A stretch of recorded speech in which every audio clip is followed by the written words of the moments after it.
Hello and welcome to V8 കാസ്. ഇന്നത്തെ വീഡിയോയിൽ നമ്മൾ മാരുതി സുസുക്കി എർട്ടിഗയുടെ വേരിയൻസ് എക്സ്പ്ലനേഷൻ വീഡിയോ ആണ് ചെയ്യാനായിട്ട് പോകുന്നത്. എർട്ടിഗയുടെ നമുക്ക് വേരിയൻസ് നോക്കുകയാണെങ്കിൽ മെയിനായിട്ട് 4 വേരിയൻസ് ആണ് എർട്ടിഗയ്ക്ക് വരുന്നത്. LXi, VXi, ZXi and ZXi plus എന്ന് പറയുന്ന 4 വേരിയൻസ് ആണ് വരുന്നത്.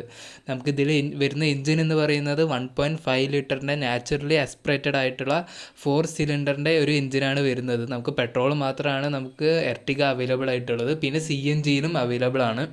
എർട്ടിഗ നമുക്ക് 5 സ്പീഡ് മാനുവലും അതുപോലെ തന്നെ 6 സ്പീഡ് ഓട്ടോമാറ്റിക്കലും നമുക്ക് വാങ്ങാനായിട്ട് സാധിക്കും.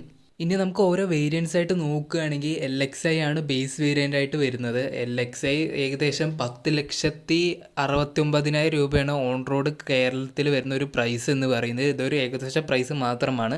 LXi എർട്ടിഗയുടെ നമുക്ക് ഫ്രണ്ടിലോട്ട് നോക്കുകയാണെങ്കിൽ നമുക്ക് മെയിനായിട്ടുള്ള ഒരു ചേഞ്ച് ആയിട്ട് വരുന്നത്, ബാക്കിയുള്ള വേരിയൻറ്റിലൊക്കെ നമുക്ക് ഗ്രില്ല് ക്രോം ഗ്രില്ലാണ് വരുന്നത്. ഇതിലോട്ട് നമുക്ക് വരുമ്പോൾ നമുക്കൊരു മാറ്റ് ബ്ലാക്ക് ആയിട്ടുള്ള ഒരു ഗ്രില്ലാണ് വരുന്നത്. ഇനി ഹെഡ്ലൈറ്റിലേക്ക് നോക്കുകയാണെങ്കിൽ ഒരു പ്രൊജക്ടർ ടൈപ്പ് ഹാലോജൻ ബൾബ് വരുന്ന ഒരു പ്രൊജക്ടർ ടൈപ്പ് ഹെഡ് ലാമ്പാണ് വരുന്നത്. ഫോഗ് ലാമ്പ് ഈ വേരിയൻറ്റിൽ അവൈലബിൾ അല്ല. ഇനി നമുക്ക് സൈഡിലോട്ട് വരുമ്പോൾ നമുക്ക് 15 ഇഞ്ചിൻ്റെ ഒരു സ്റ്റീൽ വീലാണ് വരുന്നത്. വീൽ കപ്പും LXiയിൽ തന്നെ നമുക്ക് വരുന്നുണ്ട്. അത് നല്ലൊരു ഫീച്ചറാണ്. ഇനി നമുക്ക് ഡോർ ഹാൻഡിലോട്ട് നോക്കുകയാണെങ്കിൽ നമുക്കൊരു മാറ്റ് ബ്ലാക്ക് ഫിനിഷുള്ള ഒരു ഡോർ ഹാൻഡിലാണ് വരുന്നത്. മിററും മാറ്റ് ബ്ലാക്കിൽ തന്നെയാണ് വരുന്നത്. ടേൺ ഇൻഡിക്കേറ്റേഴ്സ് നമുക്ക് ഫെൻഡറിലാണ് വരുന്നത്, മിററിലല്ല ടേൺ ഇൻഡിക്കേറ്റേഴ്സ് വരുന്നത്. ഇനി നമുക്ക് ബാക്കോട്ട് നോക്കുകയാണെങ്കിൽ ബാക്കിൽ നമുക്ക് ഒരു LED ബ്രേക്ക് ലൈറ്റ് തന്നെയാണ് വരുന്നത്. പിന്നെ ബാക്കിൽ നിന്ന് നോക്കുമ്പോൾ നമുക്ക് മെയിനായിട്ട് കാണുന്ന മിസ്സിംഗ് ആയിട്ടുള്ള സംഭവം എന്ന് പറയുന്നത് നമുക്ക് കുറച്ച് ക്രോം എലമെൻറ്റ്സ് നമുക്ക് മിസ്സിംഗ് ആണ്. അതുപോലെ തന്നെ റിയർ വൈപ്പറും ഡീഫോഗറും വരുന്നില്ല. ഇനി നമുക്ക് ഇൻറ്റീരിയറിലോട്ട് വരികയാണെങ്കിൽ നമുക്ക് ഡോറിൽ നമുക്ക് 4 ഡോർ പവർ വിൻഡോ വരുന്നുണ്ട്. ഇലക്ട്രിക്കലി അഡ്ജസ്റ്റ് ചെയ്യാൻ പറ്റുന്ന മിറേഴ്സ് അല്ലാത്തത് കൊണ്ട് തന്നെ അതിൻ്റെ കൺട്രോളർ നമുക്ക് വരുന്നില്ല. ഇനി നമുക്ക് കീയിലോട്ട് നോക്കുകയാണെങ്കിൽ നമുക്ക് നോർമലായിട്ടുള്ള കീ ആണ് വരുന്നത്. റിമോട്ട് ലോക്കിംഗ് വരുന്നില്ല നമുക്ക്. ഇനി നമുക്ക് മീറ്ററിലോട്ട് നോക്കുമ്പോൾ മീറ്റർ നമുക്ക് ഫുൾ ഓപ്ഷനിലായാലും LXiയിലായാലും നമുക്ക് സെയിം ആയിട്ടുള്ളൊരു മീറ്ററാണ് വരുന്നത്. നമുക്ക് പവർ, ടോർക്ക് അതുപോലെ തന്നെ നിരവധി ഇൻഫോർമേഷൻസ് ആ മീറ്ററിൽ അവൈലബിൾ ആണ്. ഇനി നമുക്ക് സ്റ്റിയറിങ്ങിലോട്ട് നോക്കുമ്പോൾ ഒരു ഫ്ലാറ്റ് ബോട്ടം ആയിട്ടുള്ളൊരു പ്ലെയിൻ ആയിട്ടുള്ളൊരു സ്റ്റിയറിംഗ് വീലാണ് വരുന്നത്. മറ്റ് കൺട്രോൾസോ മറ്റ് കാര്യങ്ങളോ ഒന്നും സ്റ്റിയറിങ്ങിൽ വരുന്നില്ല. നമുക്കിനി ഡാഷ്ബോർഡിലോട്ട് നോക്കുമ്പോൾ മിസ്സിംഗ് ആയിട്ട് തോന്നുന്ന ഒരു സംഭവമാണ് ഓഡിയോ സിസ്റ്റം എന്ന് പറയുന്നത്. ഓഡിയോ സിസ്റ്റം നമുക്ക് LXi എന്ന ബേസ് വേരിയൻറ്റിൽ വരുന്നില്ല.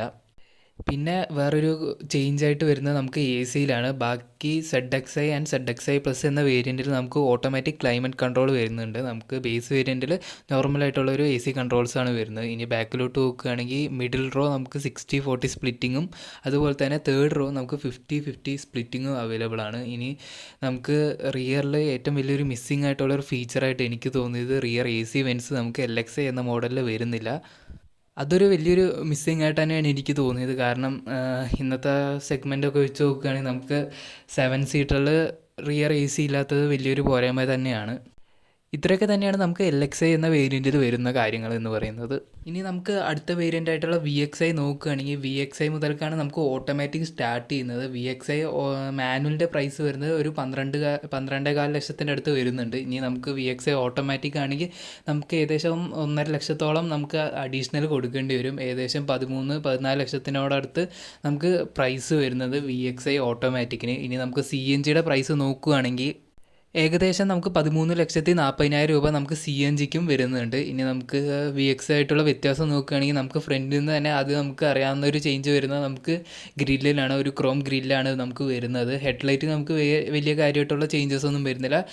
Same halogen type projector head lamp തന്നെയാണ് വരുന്നത്. നമുക്ക് ഫോഗ് ലാമ്പ് VXiയിൽ അവൈലബിൾ അല്ല. ഇനി നമുക്ക് സൈഡിൽ നിന്ന് നോക്കുമ്പോൾ വീലൊക്കെ സെയിം 15 ഇഞ്ച് വീൽ തന്നെയാണ് നമുക്ക് VXiയിലും വരുന്നത്. പിന്നെ നമുക്ക് സൈഡിൽ നിന്ന് മെയിനായിട്ട് ചേഞ്ച് വരുന്ന ഡോർ ഹാൻഡിൽ നമുക്ക് ബോഡി കളേർഡ് ആയിട്ട് കിട്ടുന്നു എന്നുള്ളതാണ്. പിന്നെ നമുക്ക് സൈഡ് മിറേഴ്സിൽ തന്നെയാണ് ഇൻഡിക്കേറ്ററും വരുന്നത്. മിറർ നമുക്ക് ബോഡി കളേർഡ് ആയിട്ടുള്ള മിറർ തന്നെയാണ് വരുന്നത്. ഇനി ബാക്കിലോട്ട് നോക്കുമ്പോൾ നമുക്ക് LXi ആയിട്ട് വലിയ വ്യത്യാസമൊന്നും വരുന്നില്ല. ഇനി നമുക്ക് ഇൻറ്റീരിയറിലോട്ട് നോക്കുകയാണെങ്കിൽ നമുക്ക് ഡോറിൽ നമുക്ക് ചെറിയൊരു ചേഞ്ച് വരുന്നത് നമുക്ക് ഇലക്ട്രിക്കലി അഡ്ജസ്റ്റ് ചെയ്യാൻ പറ്റുന്ന മിററും അതുപോലെ തന്നെ മിറർ ഫോൾഡ് ചെയ്യാനുള്ള ഒരു സ്വിച്ചുമാണ് വരുന്നത്. VXiയുടെ നമുക്ക് കീ വരുന്നത് നമുക്ക് നോർമൽ ടൈപ്പ് കീ തന്നെയാണ്. പക്ഷേ നമുക്ക് അതിൽ സെൻട്രൽ ലോക്കിംഗ് അല്ലെങ്കിൽ റിമോട്ട് കീ വരുന്നുണ്ട്.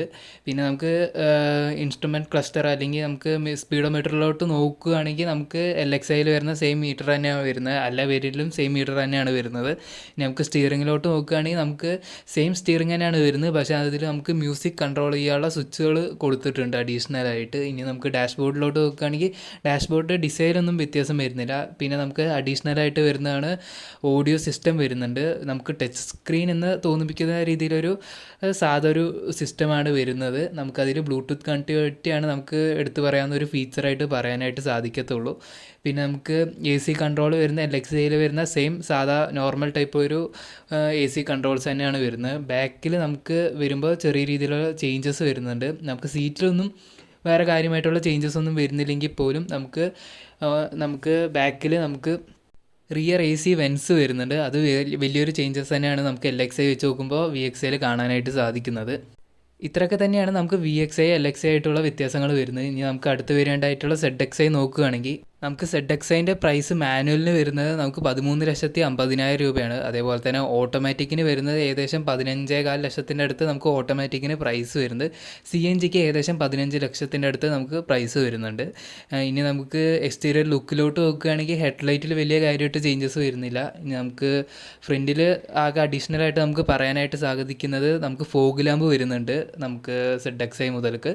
പിന്നെ സൈഡിലോട്ട് നോക്കുമ്പോൾ നമുക്ക് 15 ഇഞ്ചിൻ്റെ ഒരു അലോയ് വീലാണ് ZXI മുതൽക്ക് വരുന്നത്. പിന്നെ നമുക്ക് ഡോർ ഹാൻഡിൽസ് ക്രോമായി മാറുന്നുണ്ട്. ഇത്ര മാത്രമാണ് നമുക്ക് സൈഡിൽ നിന്ന് കാര്യമായിട്ട് പറയാനുള്ള ചേഞ്ച് എന്ന് പറയുന്നത്. ഇനി ബാക്കിലോട്ട് വരുമ്പോൾ ബാക്കിൽ നമുക്ക് കുറച്ച് ചേഞ്ചസ് കാണാനായിട്ട് സാധിക്കും. നമുക്ക് റിയർ വൈപ്പറും അതുപോലെ തന്നെ ഡീഫോഗറും നമുക്ക് ഗ്ലാസ്സിൽ വരുന്നുണ്ട്. പിന്നെ ZXIയിൽ VXI ഒക്കെ വെച്ച് നോക്കുമ്പോൾ നമുക്ക് കുറച്ച് ക്രോം എലമെൻസും കാണാനായിട്ട് സാധിക്കുന്നുണ്ട്. ഇനി നമുക്ക് ഇൻറ്റീരിയറിലോട്ട് നോക്കുകയാണെങ്കിൽ നമുക്ക് ഡോറിൽ നോക്കുമ്പോൾ നമുക്ക് ജസ്റ്റ് ഒരു വുഡൻ ഫിനിഷിങ് കൂടി നമുക്ക് ഡോറിൽ വരുന്നുണ്ട് അഡീഷണലായിട്ട്. അതുപോലെ തന്നെ പവർ വിൻഡോൻ്റെ ബാക്കിൽ വരുന്നൊരു പോർഷനിൽ നമുക്ക് ഒരു സോഫ്റ്റ് ടച്ച് മെറ്റീരിയലാണ് വരുന്നത്. VXIയിലും LXIയിലും നമുക്ക് കുറച്ചൊരു ഹാർഡായിട്ടുള്ളൊരു മെറ്റീരിയലാണെങ്കിൽ ഇതിൽ കുറച്ചുകൂടി ഒരു സോഫ്റ്റ് ടച്ച് മെറ്റീരിയലാണ് യൂസ് ചെയ്തിട്ടുള്ളത്. കുറച്ചുകൂടി പ്രീമിയം ആക്കാൻ അവർ ശ്രമിച്ചിട്ടുണ്ട്. ഇനി നമുക്ക് വേറെ നോക്കുകയാണെങ്കിൽ നമുക്ക് നോർമലായിട്ടുള്ള ഒരു റിമോട്ട് കീ ആണ് വരുന്നത്. നമുക്ക് പുഷ് ബട്ടൺ സ്റ്റാർട്ട് നമുക്ക് ZXI മുതൽക്ക് അവൈലബിൾ ആണ്. പിന്നെ നമുക്ക് മീറ്ററിൽ വലിയ ചേഞ്ചസ് ഒന്നും വരുന്നില്ല. സ്റ്റിയറിങ്ങിലായാലും വലിയ കാര്യമായിട്ട് ചേഞ്ചസ് വരുന്നില്ല. പിന്നെ നമുക്ക് അഡീഷണലായിട്ട് പറയാനുള്ളൊരു സംഭവം എന്താണെന്ന് വെച്ചാൽ നമുക്ക് സീറ്റ് ഹൈറ്റ് അഡ്ജസ്റ്റ് ചെയ്യാൻ പറ്റും. സ്റ്റിയറിങ് എല്ലാ വേരിയൻറ്റിലും നമുക്ക് ടിൽറ്റ് മാത്രമാണ് അഡ്ജസ്റ്റ് ചെയ്യാനായിട്ട് സാധിക്കത്തുള്ളൂ. പിന്നെ സെൻറ്ററിലോട്ട് വരുമ്പോഴും നമുക്ക് ഡാഷ്ബോർഡിൽ നോക്കുമ്പോൾ നമുക്ക് വുഡൻ ഫിനിഷ് നമുക്ക് എക്സ്ട്രാ ആയിട്ട് LXIയും VXIയും വെച്ചിട്ട് കമ്പയർ ചെയ്യുമ്പോൾ നമുക്ക് അഡീഷണലായിട്ട് കാണാനായിട്ട് സാധിക്കും. പിന്നെ നമുക്ക് ടച്ച് സ്ക്രീന് വരുന്നുണ്ട്. 7 ഇഞ്ചിൻ്റെ ഒരു നോർമലായിട്ടുള്ളൊരു ടച്ച് സ്ക്രീനാണ് വരുന്നത്. നമുക്ക് വയേർഡായിട്ട് ആൻഡ്രോയിഡ് ഓട്ടും അതുപോലെ തന്നെ ആപ്പിൾ കാർപ്ലേയും കണക്ട് ചെയ്യാൻ പറ്റുന്നൊരു ടച്ച് സ്ക്രീനാണ് വരുന്നത്. പിന്നെ നമുക്ക് ഓട്ടോമാറ്റിക് ക്ലൈമറ്റ് കൺട്രോളും നമുക്ക് ZXI മുതൽക്ക് അവൈലബിൾ ആണ്. റിയർ സൈഡിലൊന്നും നമുക്ക് കാര്യമായിട്ടുള്ള ചേഞ്ചസ് ഒന്നും നമുക്ക് ZXIയിലും വരുന്നില്ല. ഇനി നമുക്ക് അടുത്ത വേരിയൻ്റ് ആയിട്ടുള്ള ZXI പ്ലസിലോട്ട് നോക്കുകയാണെങ്കിൽ ZXI പ്ലസ് ആണ് ഏറ്റവും ടോപ്പ് വേരിയൻ്റ് ആയിട്ട് വരുന്നത്. ഏകദേശം നമുക്ക് ZXI ആയിട്ട് 1 ലക്ഷത്തിൻ്റെ അടുത്ത് രൂപ ഡിഫറൻസ് വരുന്നുണ്ട്. നമുക്ക് ഏകദേശം നോക്കുകയാണെങ്കിൽ 14.5 ലക്ഷത്തിൻ്റെ അടുത്ത് നമുക്ക് പ്രൈസ് വരുന്നുണ്ട്. ഓട്ടോമാറ്റിക്കിൻ്റെ പ്രൈസ് നോക്കുകയാണെങ്കിൽ നമുക്ക് ഏകദേശം 16 ലക്ഷത്തിൻ്റെ അടുത്തും പ്രൈസ് വരുന്നുണ്ട്. പുറമേ നമുക്ക് എക്സ്റ്റീരിയറിൽ കാര്യമായിട്ടുള്ള ചേഞ്ചസ് ഒന്നും നമുക്ക് ZXI പ്ലസ്സിൽ വെച്ചിട്ട് ZXI വെച്ച് നോക്കുമ്പോൾ കാണാനായിട്ട് സാധിക്കത്തില്ല. ആകെ ഒരു ചേഞ്ച് പറയാനായിട്ടുള്ളത് നമുക്ക് റിവേഴ്സ് ക്യാമറ വരുന്നുണ്ട് എന്നുള്ളതാണ്. പിന്നെ നമുക്ക് ഇൻറ്റീരിയറിൽ നോക്കുമ്പോൾ നമുക്ക് ടച്ച് സ്ക്രീന് 7 ഇഞ്ചിൻ്റെ ഒരു സ്മാർട്ട് പ്ലേ പ്രോ പറയുന്ന ഒരു മാരുതിയുടെ ഒരു പുതിയൊരു ടച്ച് സ്ക്രീനാണ് യൂസ് ചെയ്യുന്നത്. അതിൽ നമുക്ക് വയർലെസ് ആയിട്ട് തന്നെ ആൻഡ്രോയിഡ് ഓട്ടോ, ആപ്പിൾ കാർപ്ലേ എന്നിവയൊക്കെ കണക്ട് ചെയ്യാനായിട്ട് സാധിക്കും. പിന്നെ മാരുതി കണക്ട് പറഞ്ഞിട്ടുള്ള ആപ്ലിക്കേഷനും നമുക്ക് ആ ഒരു സിസ്റ്റമായിട്ട് കണക്ട് ചെയ്യാനായിട്ട് സാധിക്കും. പിന്നെ വരുന്നൊരു ചേഞ്ച് എന്ന് പറയുന്നത് നമുക്ക് സ്റ്റിയറിംഗ് വീല് റെദർ റാപ്പിഡായിട്ടുള്ള ഒരു സ്റ്റിയറിംഗ് വീലാണ് വരുന്നത്. അതുപോലെ തന്നെ ക്രൂയിസ് കൺട്രോളും നമുക്ക് ZXI പ്ലസ്സിൽ മാത്രമാണ് അവൈലബിൾ ആയിട്ടുള്ളത്. മറ്റൊരു മെയിനായിട്ടുള്ള ഒരു ചേഞ്ച് നമുക്ക് ZXI പ്ലസ്സിൽ വരുന്നത് എയർ ബാഗുകളുടെ എണ്ണത്തിലാണ്. ബാക്കിയുള്ള എല്ലാ വേരിയൻസിലും നമുക്ക് 2 എയർ ബാഗുകൾ മാത്രമായിരുന്നു വന്നിട്ടുണ്ടായിരുന്നത്. നമുക്ക് ഫുൾ ഓപ്ഷനായിട്ടുള്ള ZXI പ്ലസ്സിൽ 4 എയർ ബാഗുകളാണ് വരുന്നത്. ഒന്ന് ഡ്രൈവർ സൈഡ് സ്റ്റിയറിങ്ങിലും അതുപോലെ തന്നെ ഡാഷ്ബോർഡിലുമാണ്, ലെഫ്റ്റ് സൈഡ് ഡാഷ്ബോർഡിലുമാണ് വരുന്നത്. പിന്നെ 2 വരുന്നത് ഡ്രൈവർ സൈഡ് സീറ്റിലും ലെഫ്റ്റ് സൈഡത്തെ സീറ്റിലുമാണ് നമുക്ക് 2 എയർ ബാഗ് അഡീഷണലായിട്ട് വരുന്നത്. ഇതിലിപ്പോൾ ഏറ്റവും വാല്യൂ ഫോർ മണി ആയിട്ട് എനിക്ക് ഫീൽ ചെയ്തത് VXI ആണ്. VXIയിൽ അത്യാവശ്യം വേണ്ട എല്ലാ ഫീച്ചേഴ്സും നമുക്ക് വരുന്നുണ്ട്. പിന്നെ കുറച്ചുകൂടി പ്രീമിയം വേണ്ടവർക്ക് ZXIയും എടുക്കാവുന്നതാണ്. LXI നമുക്ക് കിട്ടാനുള്ള അവൈലബിലിറ്റി ഷോറൂമിൽ അന്വേഷിച്ചപ്പോൾ വളരെ കുറവാണ്. നമുക്ക് കിട്ടാനുള്ള അവൈലബിലിറ്റി നമുക്ക് LXIക്ക് കുറവാണ്. പിന്നെ കുറച്ചുകൂടി സേഫ്റ്റി അതുപോലെ തന്നെ കുറച്ചുകൂടി ഫീച്ചേഴ്സും അഡീഷണൽ വേണം എന്ന് തോന്നുന്നവർക്ക് ZXi പ്ലസ്സും എടുക്കാം. അപ്പോൾ ഇന്നത്തെ വീഡിയോ ഇത്രയേ ഉള്ളൂ. ഈ വീഡിയോ ഇഷ്ടപ്പെട്ടാൽ ലൈക്ക് ചെയ്യുക, ചാനൽ ഒന്ന് സബ്സ്ക്രൈബ് ചെയ്തും സപ്പോർട്ട് ചെയ്യുക. താങ്ക്